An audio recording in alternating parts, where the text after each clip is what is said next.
When the Prophet ﷺ started his mission in Mecca, everybody who believed in him was completely sincere, is what I meant to say. Everybody who believed in him was losing their family, they were losing money, they were getting beat up only for believing in him. You get nothing from believing in the Prophet.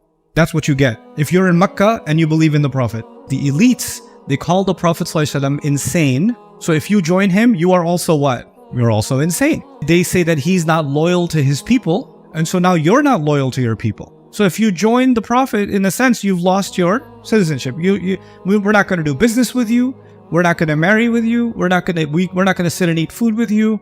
We're going to boycott you. These are the kinds of things the Sahaba had to face when the Prophet ﷺ was in Mecca. So you know what that is? The only reason you will believe is because you are getting something greater than all of these problems. Why am I signing up for this? Well, you get Iman. And Allah will reward you in the next life. The final messenger of God is here and he's standing for the truth and you have the honor of standing next to him.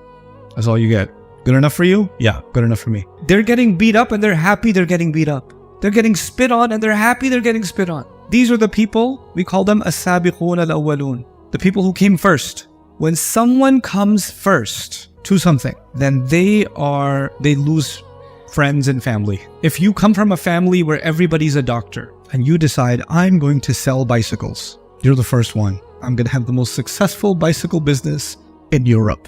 Your father will write you out of your will. Your mother will contact as many psychiatrists as possible. They'll even contact a local imam. Maybe he can recite some Quran and on you. Because you're doing something that nobody else in the family is doing. You understand? So when you break away and you do something else, then everybody turns against you. What kind of support do you have when you do something like that? You have to have the strongest kind of personal will that you're going to do this, even if everybody thinks you're crazy. The point is, if you do something new, you lose everyone around you. The Sahaba, by believing in the Prophet ﷺ, were doing something new, yes or no? Nobody did that in their family. Nobody did that in the tribe. Nobody's done that for thousands of years. What are you talking about? Are you crazy? And because they did that, they are the first comers. These people, you know what we call them nowadays? We call them pioneers. They set a new trend. They do something nobody's ever done before. And when they do that, eventually they become heroes in society.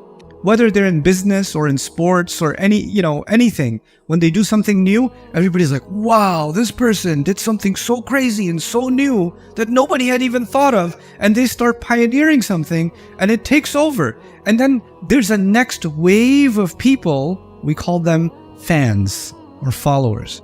In the beginning, that guy is alone or that woman's alone. But once they reach success, what happens? Lots and lots of people follow them. So they become trendsetters. In the beginning, they're crazy. Eventually, they're the one to follow. They're role models.